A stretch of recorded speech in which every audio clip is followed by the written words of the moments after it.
Hello from the brutal capitalist dictatorship of Kuala Lumpur. I hope you're having an amazing day, because if you're having an amazing day, we are having an amazing day. I'm a socialist, so naturally I'm sympathetic to the besieged and occupied Palestinians because I'm anti-imperialist and therefore, as every socialist ought to be, right?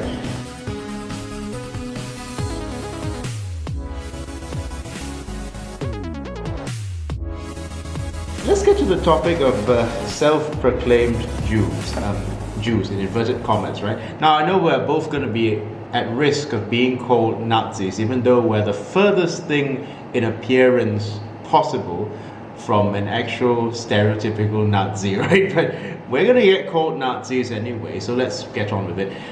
Now, first of all, there are many Zionists in the Western countries who say that, we are natives, we are like the Native Americans of Palestine. People like Theodor Herzl, for example, who himself, Herzl, the guy who founded Zionism, or the guy who proposed the idea of mass return to Palestine, the guy from, I think he was from Austria, right? Yeah. The Jewish Austrian scholar.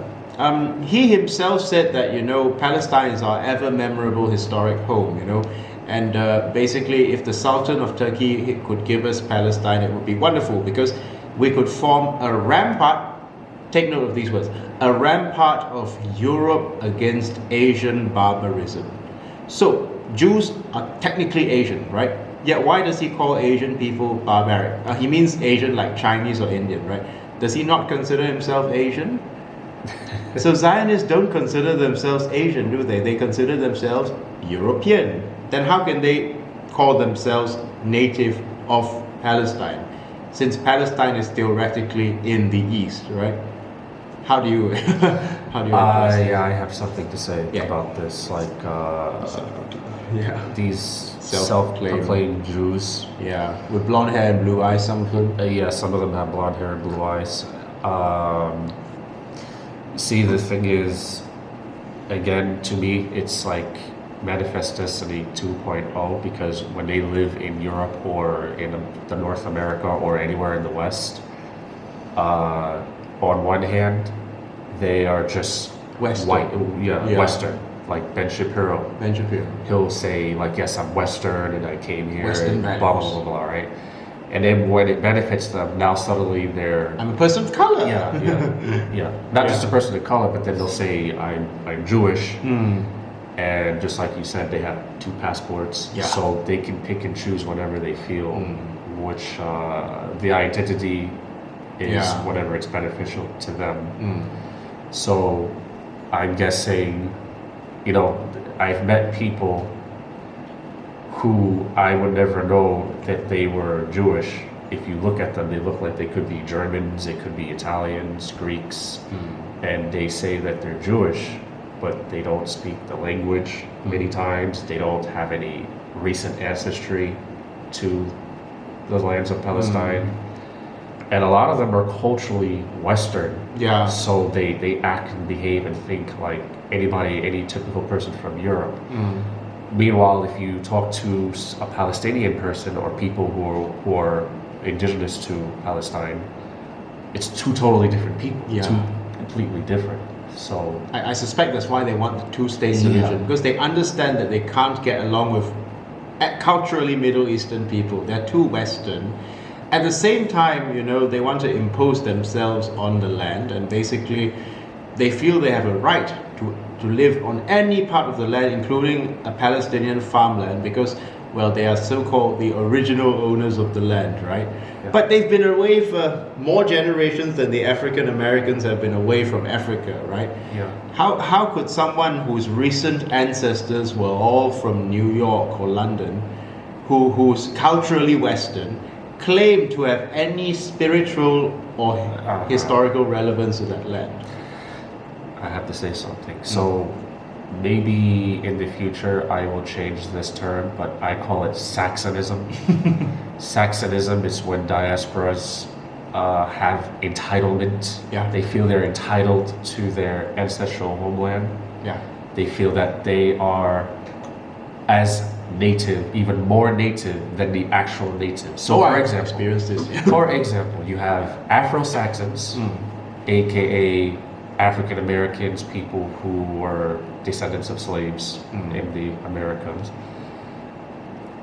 many of them feel that they are as Africans themselves, even more so. So we don't know where in Africa we came from, most likely Western Africa somewhere, but we don't know what tribe, we don't speak the language, we don't know what religion they speak, we don't know the names of the countries of the continent. But somehow we are supposed to be even more African than they are, right? So when they go there and it doesn't turn out what they hoped or thought it would be, so some of them live in their own little expat bubbles, and they feel better than these locals over there. They feel superior. They feel superior, right? Tel Aviv feels like an expat bubble. It looks like an expat bubble when you look at their ads, right? Sorry. You know, we have a friend who happens to be from Palestine. We won't say her name because she prefers to remain confidential, private. And we had a discussion about this, and I told her, I said, there are probably Palestinian Americans who probably think they are more Palestinian culturally than you are.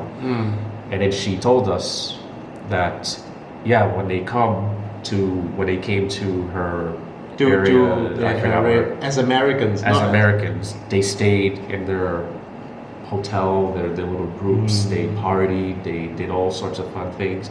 They don't talk to natives, they don't eat the same food as the natives, they don't do things that they're doing. So this is what I see when it comes to Saxons, right? You know, they come from wherever they live, where they live, whether it's New York, London, I don't know, Paris maybe. And one day they wake up, they say, "Oh, I'm more Jewish than the locals. This is mine. I feel like I should take it." And this is the same thing we see every single time when these diasporas, with their Saxonist mentality, come to wherever they're from, and they feel entitled to just take it. Liberia. What else? I better just explain to the Malaysians. Liberia basically happened when the American Colonization Society, they got together these former house slaves and the educated ones, and they told them, okay, you guys can go back as and resettle in this place, and they called it Liberia, which is basically the name they gave it. But they didn't assimilate to the local culture. They thought they were superior to the locals because they had Christian, white Christian, Western Christian, not Middle Eastern Christian, Western Christian, Anglo-Saxon values. And basically they lived above the locals, literally and figuratively. You know what I mean? Yeah, so they were not going back as long lost brothers going to embrace their relatives. They're going back basically as colonizers in colored skin, right? Yeah. That's what we see with the Zio-Saxons, right? And this is incredibly dangerous to the locals. We'll make another video about this a bit later, but it's incredibly dangerous when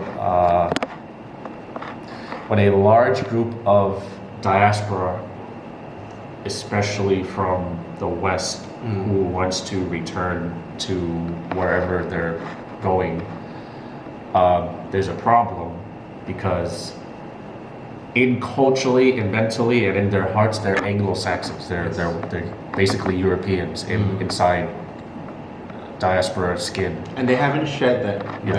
They haven't shed it off. So when they go there, they're thinking like an Anglo-Saxon. They're thinking, we are better than them because you said we're Christians, Westernized, we're Western, and they're no longer Chinese, they're no longer Africans, they're just Americans, or they're just Australians. And then they're going to exploit the locals because to them, locals are lazy and barbaric and savage. And then the actual colonizers are going to come up and say, hey, you're civilized like us. We'll give you money and you do what we say, which is most likely going to be take this land, build this company, take advantage of these people, blah, blah, blah, blah, blah. Like you were telling it's like a satellite. Yes, I was going to say satellite. All these diasporas who are like the Zio-Saxons are satellites, basically. They are sent back, not because they want to give the Jews a homeland. they could have given them a homeland in Germany. Why Palestine? They're sent back because they know they will clash with the local people. Right. But they want them to be. They wanted them to be their satellites, and they want disorder in the Middle East. They want chaos and disorder. So it's good to it's a good way to destabilize the Middle East when you send droves of people who have nothing in common culturally with the people of the Middle East back to live, and you force them on the people of the Middle East. Right. You're gonna get this is a recipe for disaster, like Liberia. Sorry. Right. Exactly. Let's talk about the difference between race and nationality. Like, these Saxons or other diaspora Saxons seem to have a very hard time distinguishing between race and nationality. Even some Malaysian Chinese here, they expect you to be 1000% Chinese if they see you have a Chinese face. Same thing. I'm Peranakan. Same thing with Afro-Saxons. You get called Oreo, right? Yeah, you get called Oreo. Some people have a very difficult time distinguishing between race and nationality and culture. And right? culture. So I get called whitewash, even though there's nothing white about my Peranakan identity. They know what Peranakan is, so I don't speak any Chinese, no Mandarin, no dialect. I speak Malay. Saya amat reti berbahasa Melayu. Well, he didn't understand that, right? But I speak Malay very well. But the thing is, I live in Malaysia, not China. So, and I have no intention of returning to China, right? Now, just like I may have African ancestry, I have no interest in returning to Africa. I respect China. I do respect the people in China. I respect Africa too. China is to me as irrelevant as Italy or, well, let's just say I like it. I like the culture, but it's not, I have as much emotional connection to it as I do to Italian culture, right? You see what I mean? Yeah, same thing. Same thing with Africa. I don't hate it. I have nothing against Africa or African people or anything like that, but like you said, it's as foreign to me as the Australian Aboriginals or something like this. But you respect it. That's enough. No problem. Yeah, you feel Asia. If I have African friends. If I meet them, I say hi. We can hang out. We can talk and all that stuff. But I'm not going to go there on the basis of my skin color or my hair or some nonsense that these Afrocentrists or Afro-nationalists feel entitled to try to drag me into when that's just not me. It's not mine. They'll tell you were from Africa. No matter what, you are always going to be African. But the thing is, that's complete garbage because, and then this goes into the whole race thing. Race essentialism. Yeah, it's race essentialism because it's stupid because, okay, if I walk down the street and these Afro-nationalists see me, right? They will approach me and they will say exactly what you said. You are African. You are African. Never been to Africa. Don't speak any African languages. I don't know all the countries, just like all the rest of the Afro-Saxons in America. Afro-Latinos probably don't know much about Africa. The Afro-Caribbeans probably don't know much about Africa because our nationality, our culture is European, is Western, it's Anglo-Saxon, right? So the thing is, it when they come to you, it's a fail.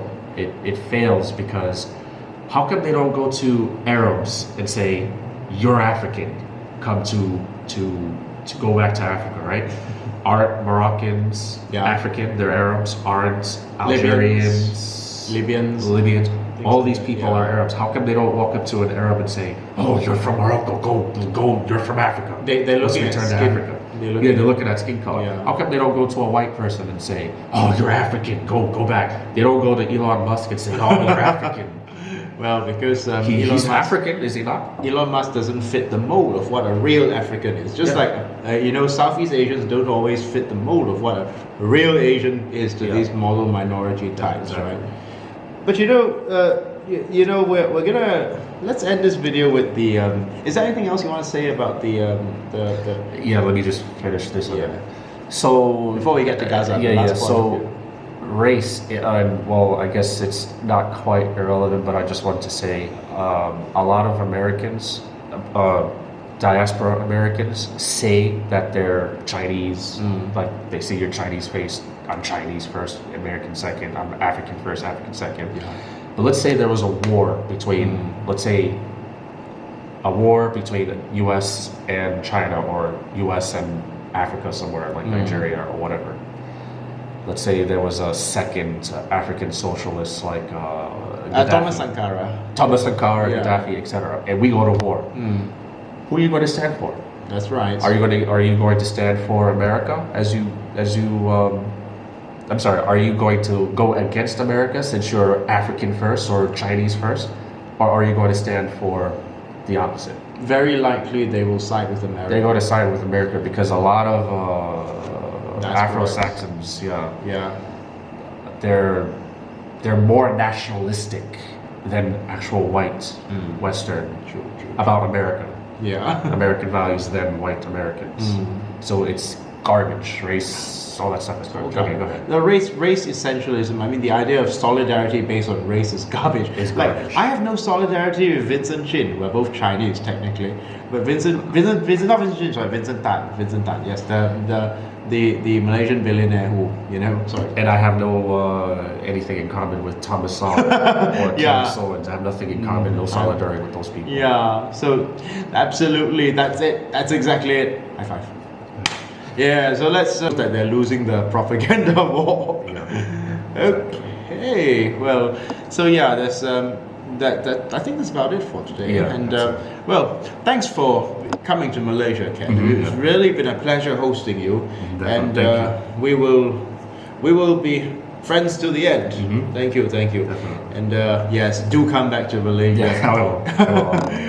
Okay then. Well, anything you'd like to tell these people before we wrap up?